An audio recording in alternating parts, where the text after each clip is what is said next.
ध्यान बैसे सुंदर ते ध्यान बैसे सिंहासनी सुंदर ते ध्यान वामांगी नंदिनी जनकाची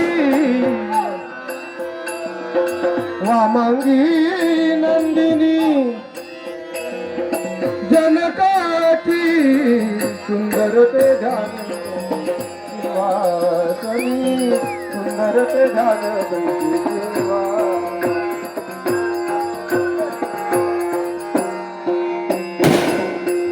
दक्षिणेची उभा बंधू लक्ष्मण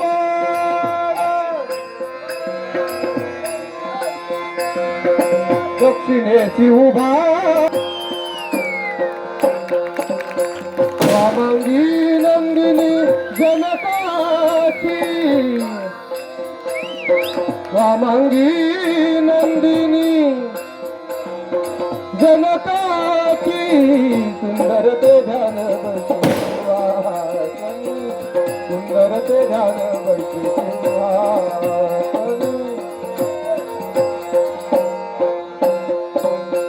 सन्मुख तो उभा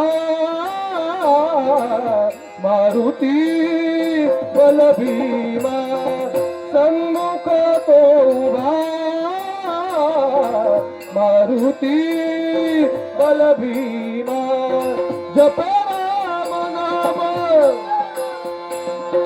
जपे राम नाम श्रीराम जय राम जय जय राम श्रीराम जय राम जय जय राम श्रीराम जय राम जय जय राम जपे राम नाम जपे राम नाम जपे राम नाम सर्व काळ हो जपे राम नाम सर्व काळ सुंदर ते ध्यान बैसे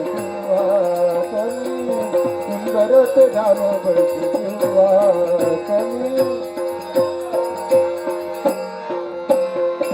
श्रीराम जय राम जय जय राम श्रीराम जय राम जय जय राम श्रीराम जय राम जय जय राम श्रीराम जय राम जय जय राम श्रीराम जय राम जय जय राम श्रीराम जय राम जय जय राम श्रीराम जय राम रघुकुल भूषण दशरथ कौसल्य नंदन अयोध्याधीश श्री रामचंद्र महाराज की जय श्री रामचंद्र महाराज की जय श्री रामचंद्र महाराज की जय अरे वा, खरोखरच आनंद झाला मला या अयोध्येच्या राजप्रसादी सर्वांनी राम नामाचा जय जयकार केला अगदी वातावरण प्रफुल्लित झालं साऱ्यांच्या मुखाजवळ पाहिल्यानंतर त्यांच्यातील ते स्मित हास्य पाहून आमच्याही मनाला समाधान वाटलं खरोखर आज 14 वर्षाचा प्रदीर्घ कालावधी संपला तुम्हा साऱ्यांची प्रतीक्षा संपली आणि 14 वर्षाने प्रभू रामचंद्र राजसिंहासनावर आरूढ झाले साऱ्यांच्या मनात आनंद निर्माण झाला अगदी कुतूहलाने साऱ्यांनी जय जयकार सुद्धा केला तरी सुद्धा सारेजण एकमेकात काहीतरी खुसखुसत आहेत प्रत्येकाच्या मनातील शंका निर्माण झाले की 14 वर्षाच्या प्रदीर्घ कालावधीनंतर प्रभू रामचंद्र या राजसिंहासनावर बसले या राम दरबारी अगदी सारेजण कुतूहलाने आमच्या जवळ पाहत आहेत मनात विचार सुद्धा त्यांच्या आले असतील प्रभू राजसिंहासनावर बसून राजकारभार पाहत असताना कुणा बाबतीत अन्याय तर करणार नाही ना उच्च नीच गरीब श्रीमंताचा भेदभाव तर होणार नाही ना अनेक प्रश्नाची प्रश्नावली साऱ्यांच्या मनात थैमान घालू लागली अयोध्या वासी हो चिंता करू नका या राजसिंहासनावर बसल्यानंतर प्रभू तुमच्याशी साऱ्यांची सुसंवाद साधतील यात शंकाच नाही तसं आम्ही आश्वासनही तुम्हाला देतो तुमच्या प्रत्येकाच्या मनातील इच्छा पूर्ण होती प्रभू पाहिलात का अगदी राम दरबारी आनंदोत्सव सारेजण साजरा करतायत कुतूहलाने तुमच्याजवळ पाहतायत त्यांच्या प्रश्नाची उत्तरं तुम्ही समर्पक द्यावी अशी आमची इच्छा आहे हे सुमित्रानंदन, हा, आपण सर्वांनी तोंड भरून आमचं कौतुक केला, आमच्या नावाचा जय जयकारही केला. नक्कीच प्रत्येकाशी सुसंवाद आम्ही साधणारच आहोत. पण कोणत्याही शुभ कार्यारंभी वरिष्ठांचा आशीर्वाद घेणं हा शिष्टाचार आम्ही पायदळी तुडविणार नाही. आणि म्हणून प्रथमतः श्री रामाचा ईश्वर, जो रामेश्वर या नावानं स्थित झाला, तोच आदि देव महादेव रविंदू दावा नलपूर्ण भाळी स्वतेज नेत्री तिमिरौग दाळी ब्रह्मांड धीशा मदनांत गाली तुद वीण शंभो आम्हा कोण जाणे. ओम नमः शिवाय. ज्या पवित्र इक्ष्वाकू कुळात आमचा जन्म झाला, या इक्ष्वाकू कुळाची कुलदेवता विवस्वान, जयाच्या रथा एकची चक्र पाही, नसे भूमी आकाश आधार काही, असे सारथी पांगुळाच्या रथासी नमस्कार अमुचा त्या सूर्यनारायणासी. सूर्यनारायणासी. अयोध्येचे सम्राट स्वर्गीय आमचे पूज्य पिताश्री महाराज दशरथ यांच्याही पवित्र स्मृतीस आम्ही विनम्र अभिवादन करत आहोत. आई कौसल्या, आई कैकेयी, आई सुमित्रा या तीनही मातांच्या चरणी राजा राम नमस्कार करत आहोत. ज्याप्रमाणे 33 कोटी देवतांचा अधिपती इंद्र याला अष्टवसूंनी अभिषेक केला होता, अगदी त्याचप्रमाणे आमचा अभिषेक करणारे अष्ट महर्षी कुलगुरु वसिष्ठ महंत, महर्षी जाबाली, महर्षी वामदेव, महर्षी कश्यप, महर्षी कात्यायन, महर्षी सूर्यदेव, महर्षी गौतम, महर्षी विजय या अष्ट महर्षींच्या चरणी सीताराम नतमस्तक होतात. हे सुमित्रानंदन, हा, वनवासाच्या कालावधीत आपण सर्वांनी आम्हाला सहकार्य केला आणि म्हणून या भरलेल्या राम दरबारी आम्ही प्रत्येकाचं कौतुक करणार आहोत. पण त्याची सुरुवात आपल्यापासून. काय म्हणाला? त्याची सुरुवात आमच्यापासूनची कशी? कारण वनवास आपल्याला नव्हता, तरी सुद्धा बंधू प्रेमापोटी आपण आमच्या समवेत आला, वल्कल धारण केला, आमच्या प्रत्येक सुख दुःखात सहभागी झालात आणि म्हणून या भरलेल्या राज दरबारी श्रीराम आपलं विशेष कौतुक करत आहेत. प्रभू, हा, या कौतुकाच्या शब्दाला आम्हाला तुम्ही लाजवतात. हो, या घरी मोठं असं काय केलं? 14 वर्षाचा वनवास फक्त तुम्हाला एकट्यांना होता. तुमच्या समोर सीतामाई येऊन तिने आपला भक्ती धर्म स्वीकारला आणि तरी सुद्धा तुमच्या समोर वनवासात आम्ही येण्यासाठी तयार झालो. का माहितीये का? ज्येष्ठ बंधू पित्या समान मानून आजपर्यंत तुमच्या शिकवणीने प्रत्येक पावलांनी उचलली. रोज आमचा ज्येष्ठ बंधू जरी अयोध्येत नसेल तर तुमच्याशिवाय तुमचा बंधू कसं काय शांत राहू शकतो? आणि या विश्वाच्या ठिकाणी मला वेगळी ओळख करून द्यायची. बंधू प्रेम म्हणजे काय असतं हे साऱ्या विश्वाला मला दाखवायचं होतं. बंधूचा आदर ठेवून माझा देव जर का अयोध्येत नसेल तर हा स्वामित्वाचा कसा काय राहणार? हा आदर्श नेत्यासमोर ठेवून तुमच्या समवेत वनवासाचा मार्ग पत्करला. तुमच्या समवेत सारी सुख दुःख अगदी आनंदात झेलली. तिथं कुठल्याही प्रकारचा मला त्रास झाला नाही आणि म्हणूनच त्यात मी मोठं असं काही केलं नाही. फक्त बंधू प्रेम काय असतं हे मी विश्वाला दाखवून दिलेलं आहे. हे सारं बंधू प्रेमासाठी केलंय. हा आपल्या मनाचा मोठेपणा. हा. हे भाता भरत राजा होण्याची संधी आपल्याला आली होती, तरी सुद्धा आईच्या मतांचा आदर न करता आम्हाला भेटण्यासाठी अरण्यात आला.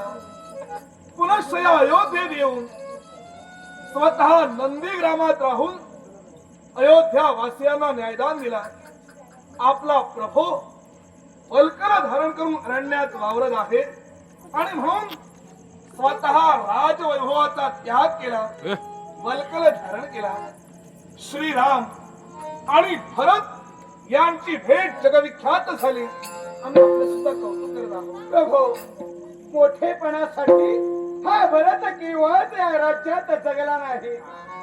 हा मोठेपणा मला नकोय. प्रभो, हे सारं केलं ते तुझ्या कृपा आशीर्वादामुळे केलं. 14 वर्षाचा वनवास तू इच्छेसाठी आणि मी प्रवचनासाठी आपण भोगला. पण तुम्ही 14 वर्ष या वर्षाचा कायद्यावर घाला घालासाठी तत्पर करत होते. आपला विवाह सहन होत नव्हता. या राज्याचा प्रभू हे राज्य पूर्ण करून अरण्याच्या दिशेने गेला होता. कुठेतरी त्या राज्याच्या देवाला प्रश्न घेऊन द्यावं. त्या मुलाचं हेतून प्रभू माझी पावलं अरण्याच्या दिशेनं वळली. आपली मी भेट घेतली खरी, पण आपल्या विनंती सुद्धा केली. शेवटी आपण नाही म्हणाला. आपल्या आज्ञेचा आदर करण्याकरिता प्रभू आपल्या पायी असलेल्या खडावर स्वतःचा मस्तकी दिल्या. पण त्याच पादुका दरबारापर्यंत ठेवून मी आलो. त्या राज सिंहासनावर पादुका ठेवण्यासाठी हा भरत तत्पर ठरला. नित्य नियमन त्या पादुकांचं दर्शन घ्यावं. तदनंतर नंदीग्रामात जाऊन न्यायदान करावं. ज्याप्रमाणे माझा प्रभाव त्याप्रमाणे हे सारे प्रजाजन होते. वल्कला धारण केली याच्या मुळाशी कारणीभूत प्रभू आपण आहात. कारण आपण राज्याचा त्याग केला. 14 वर्ष वनवास भोगलात. पण त्या 14 वर्षाच्या वनवासात आपण वल्कला धारण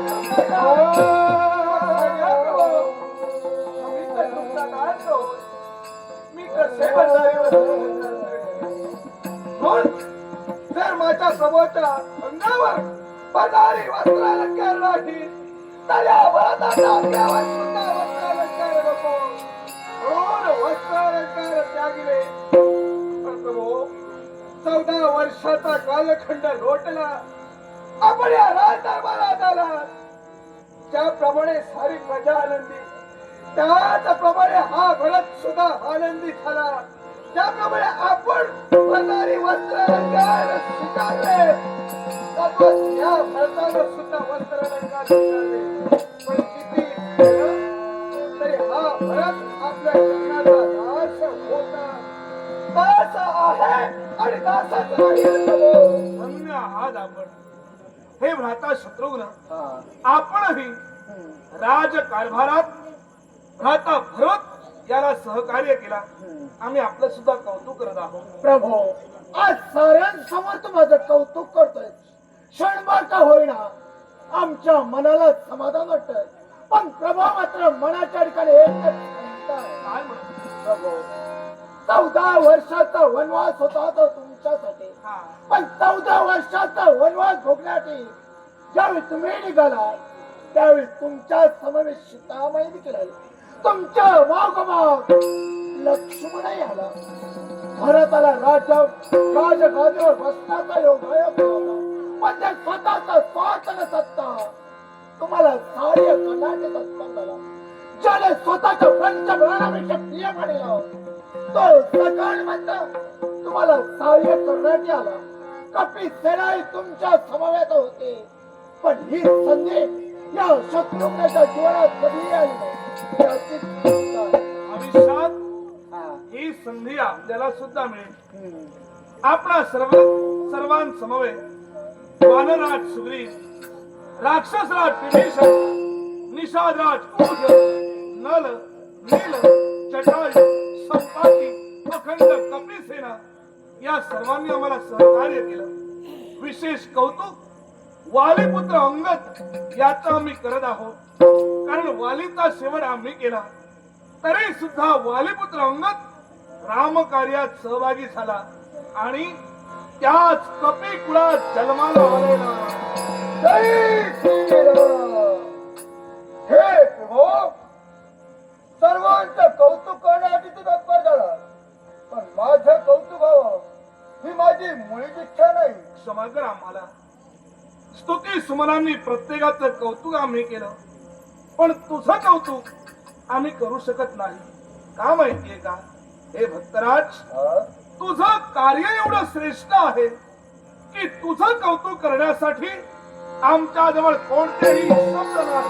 हे प्रभो, माझी एकच इच्छा आहे, या तुझ्या चरणांची सेवा सदोदित या सच्चा हनुमंताच्या हातून व्हावी. हे भ्राता हो, हा? स्तुती सुमनांनी प्रत्येकाचं कौतुक आम्ही केलं. आता प्रत्येकाच्या योग्यतेनुसार प्रत्येकाला भेट वस्तू द्यायची आहे. त्यामुळे चला प्रत्येकाला योग्य ती भेट वस्तू द्या.